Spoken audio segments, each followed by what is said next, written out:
بسم اللہ الرحمن الرحیم۔ السلام علیکم ورحمۃ اللہ وبرکاتہ۔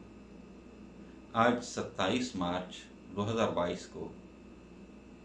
وزیر اعظم پاکستان عمران خان نے اسلام آباد میں ایک بہت بڑا جلسہ کر کے تحریک عدم اعتماد کا رخ بدل دیا ہے۔ اگر یہ کہا جائے کہ وزیر اعظم نے اس معاملے کو پارلیمنٹ سے نکال کے عوام اور مقتدر حلقوں کی کورٹ میں بال پھینک دی تو اس بات کو کہنا چندہ غلط نہیں ہوگا۔ ہم پہلے بھی یہ بات کر چکے ہیں کہ بظاہر عدم اعتماد کی تحریک کی کوئی لاجیکل وجہ اپوزیشن کے پاس نہیں تھی۔ اگر عدم اعتماد کی تحریک پیش کرنے والی جماعتوں کی ترتیب بھی دیکھی جائے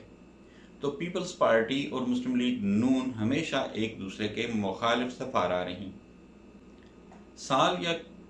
اس سے بھی کم عرصے میں اگر یہ حکومت اسی طرح چلتی بھی رہے تو الیکشن کا دنگل سج جائے گا، اور اس دنگل میں یقیناً پیپلز پارٹی اور نون لیگ ایک دوسرے کے مخالف اپنا اپنا حصہ وصول کرنے کے لیے اس میدان میں اتریں گی۔ تو یہ کون سی طاقت ہے، یہ کون سی بات ہے جس نے ان دو حریفوں کو تحریک عدم اعتماد پیش کرنے کے لیے اس قدر اتابلا کر دیا؟ دوسری طرف دیکھا جائے تو عوامی مقبولیت کے بارے میں جو کہا جا رہا تھا کہ شاید وزیر اعظم اس وقت اپنی عوامی مقبولیت کی نچلی ترین سطح پر جا چکے ہیں، اگر اس بیانیے کو ہی صرف درست مان لیا جاتا تو وزیر اعظم کے تمام جلسے ایک سے بڑھ کر ایک ہو رہے تھے، اور اس کی انتہا آج کے اسلام آباد کے ہونے والے جلسے کی تھی، جس میں پریڈ لین میں کوئی جگہ بچی نہیں تھی جہاں پہ عوام کھڑی نہ ہو۔ اور حقیقت یہ ہے کہ جلسہ گاہ سے باہر حتیٰ کہ وزیر اعظم کے خطاب کے دوران بھی قافلوں کی آمد کا سلسلہ جاری تھا، اور یہ قافلوں کی آمد جلسہ گاہ میں نہیں بلکہ ابھی تک اسلام آباد میں داخل ہو رہے تھے۔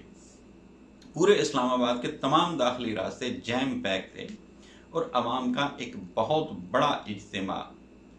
جلسہ گاہ کے اندر اور جلسہ گاہ کے باہر اسلام آباد کے اندر موجود تھا۔ اس تمام اجتماع کو سرکاری سطح پر اکٹھے کیے لوگ یا دہاڑی دار مزدوروں کا اجتماع نہیں کہا جا سکتا، کیونکہ یہ اجتماع نہ صرف وہاں پہ موجود تھا بلکہ وزیر اعظم تو وزیر اعظم رہے، ان کے علاوہ ہر مقرر کو جس طریقے سے یہ مجمع رسپونڈ کر رہا تھا، حتیٰ کہ حالت یہ تھی کہ مائک سے آنے والی آواز کی نسبت مجمع کی آواز زیادہ تھی۔ اس لیے یہ کہا جا سکتا ہے کہ یہ تمام تر لوگ متحرک سیاسی کارکن تھے، اور یہ آج جب اپنے اپنے حلقوں میں یا اپنے اپنے شہروں میں واپس جائیں گے تو یقیناً یہ وہاں بھی جا کے چین سے بیٹھنے والے لوگ نہیں ہیں۔ دوسری طرف کل جب مسلم لیگ نون کا قافلہ جاتی امراء سے روانہ ہوا تو تمام میڈیا نے رپورٹ کیا کہ اس کی ٹوٹل تعداد 55 سے 60 گاڑیاں تھیں، جس میں سے 5 سے 6 گاڑیاں تو مریم نواز شریف صاحبہ کی ذاتی استعمال کی گاڑیاں تھیں، اور اس میں ان کا سٹاف موجود تھا۔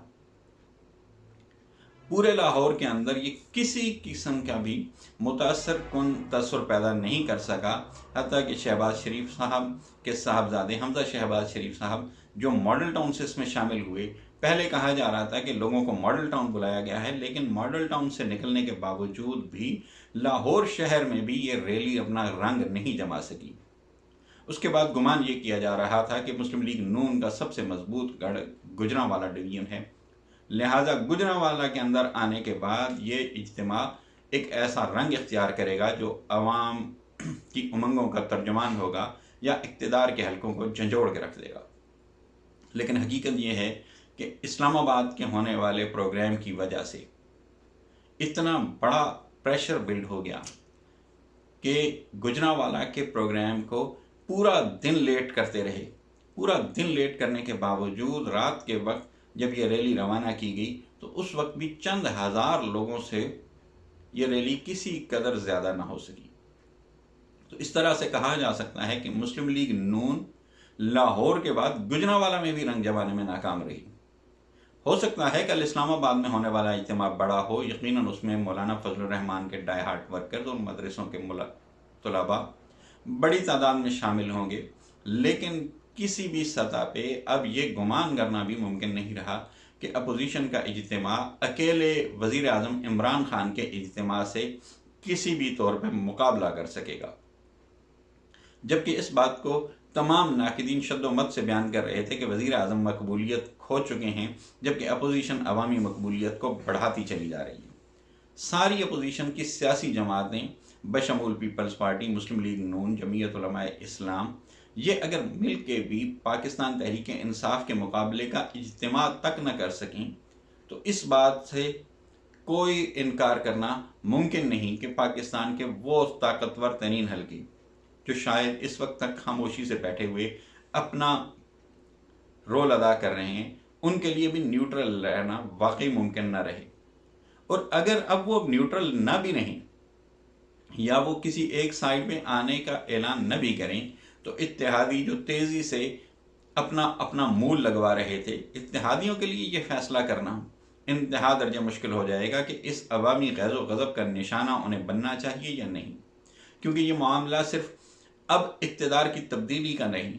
اقتدار تبدیل بھی ہو جائے تو سال 6 مہینے کے بعد الیکشن کے لیے دوبارہ عوام کے پاس انہیں جانا ہے، تو اتحادی ایسا کیوں چاہیں گے کہ وہ عمران خان جیسے عوامی لیڈر اور عوامی جذبات کے ساتھ ابھرنے والے لیڈر کے مقابلہ کرنے کے لیے الیکشن میں میدان عمل میں اتریں، جبکہ حکومت کے ساتھ رہتے ہوئے اس مشکل وقت میں کھڑے ہو کر بلیک میلنگ کے باوجود اس بات کے چانسز ضرور موجود ہوں گے کہ وہ الیکشن کے دوران پاکستان تحریک انصاف کے ساتھ سیٹ ایڈجسٹمنٹ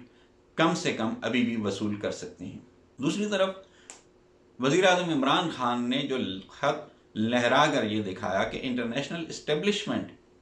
اس معاملے میں اصل فریق ہے، ورنہ معاملہ ایسا کچھ بھی نہیں تھا، ملکی سطح پہ کوئی ایسی صورتحال نہیں تھی کہ پیالی میں یہ طوفان برپا کیا جاتا۔ اس بات نے یقیناً عوام کے دلوں پہ گہرے اثرات چھوڑے ہیں، اور وزیر اعظم کے اس بیان کے بعد کہ وہ امریکہ کو ایبسلیوٹلی ناٹ اور یورپین یونین کو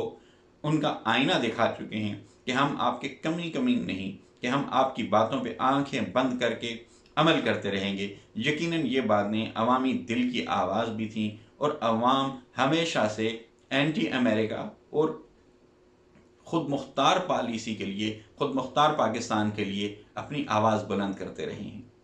اس طریقے سے کہا جا سکتا ہے کہ پاکستان تحریک انصاف کے ووٹر تو ووٹر رہے، وہ لوگ جو ابھی تک نیوٹرل تھے وہ بھی عمران خان کی آواز میں لبیک کہنا شروع ہو جائیں گے۔